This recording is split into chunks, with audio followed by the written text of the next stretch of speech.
welcome to the SA Sports Show. I hope you can stay with us for the next hour. Plenty coming up on the show. I apologise for being in Brisbane last week where the sun was magnificent. It was 25 degrees.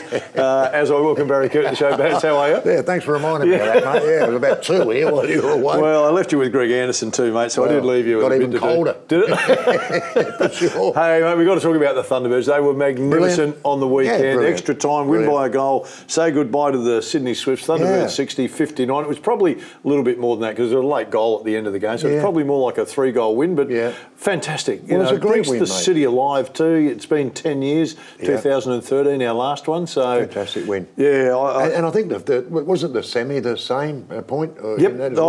They've played 3 times this year, and they've all been really difficult, really tough ones. And games, and again, mate, our premier, he's brought the grand final here for next year, and he had a crack at trying to get it here. Biggest crowd too. So well done to netball. 9,622 people at the game, a record for the Super League. So hoping that the Swiss would win and whatever. Yeah, bad luck. Yeah. Bad luck, No, well done to Tanya Obbs, because it's been a big journey for her. Absolutely. 5 years to build it to this. And she's had a few people coming after her along the way saying maybe she's not the right woman for the job. So there's a little bit of... I didn't see her grab her tie and hold it up a la our mate Jocko, but there is some satisfaction later on, and it'd be good to catch up with her at a quiet moment. It'd be great to catch up with Tanya, for sure. Just have a chat about that, mate. The Ashes series, 2-1, of course. Yeah, interesting now. Now off to Manchester.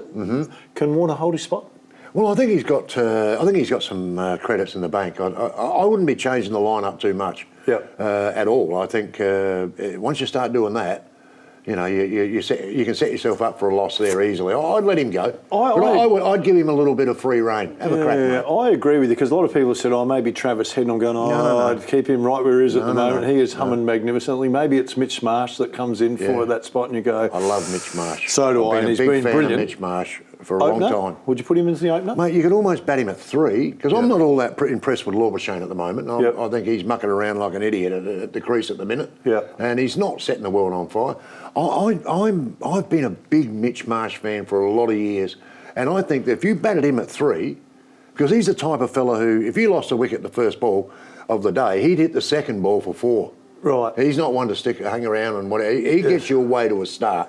And I think Labuschagne and these types of players, look, he's a great player, don't get me wrong, Labuschagne, he's a terrific player.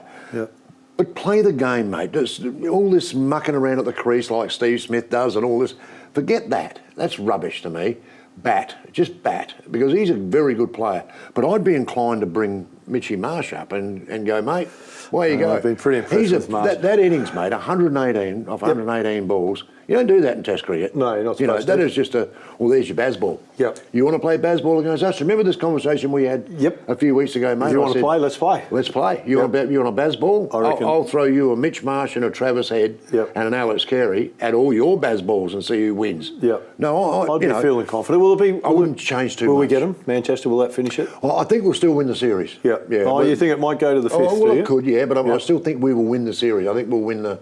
What I'd like to see it is rain for 5 days, then we win the Ashes. Win the Ashes. I don't reckon we want to do it though. I saw an interesting article the other day on Sachin Tendulkar's statistics and Steve Smith's statistics. Steve Smith's were better. Brilliant. It's unbelievable, Fantastic isn't it? player, Do we just... And I know it's been tarnished a bit by what happened, but let's park that for a moment and you go, Tendulkar's a demigod. And Smith was just... He just lost that... People don't love him because of what happened. A little bit, Has he been harshly judged? No, well, I think... When you look at that record, just on cricket alone, you go, wow. Exactly. Pretty impressive. Well, of course it is. It's a great record. I mean, he was involved in the sandpaper rubbish and all that sort of thing, and it cost him his job. So, but he's still the best batsman in the world. But in saying that, mate, I don't think our batters are performing as well as they should be performing at the moment. Like Uzi got 100 in the first one, fantastic, but sort of fell away a little bit. Warner hasn't really set the world on fire. Labuschagne has been 20s and 30s. Well, it's been Marsh and Head and those guys. We don't need to be relying on Travis Head coming in at number 6 or 7 to be making 150. You imagine if Travis Head comes in and we're 3 for 280. Yes. Then it's a different ball game. So, look, I still think we can win it, Phil. What's funny, I was sitting with my mum 2 nights ago and we're just talking about Travis Head and I'm going, it's amazing how we forget things over time. We quickly move forward. And I said to him, wonder how those blokes that left Travis Head out are feeling right now. That's what I mean, mate. But it's kind of forgotten. But I reckon, once the test is finished, I think you need to reflect back and go, how did that happen? Exactly. And then I think you've got to give... Exactly, mate. I think more admiration for Travis because he could have dropped his bundle on that and went, yes, he could. Up yours, I'm out. Yep. Instead of that, he's been nothing but dignified, classy. And brilliant. And batting brilliantly. Hey, just quickly, because we opened the show with netball, I want to ask you this question because now netball's finished, I see they're now the Australian women's program up and going, and they're still to settle their player payment agreements. For the women, of course.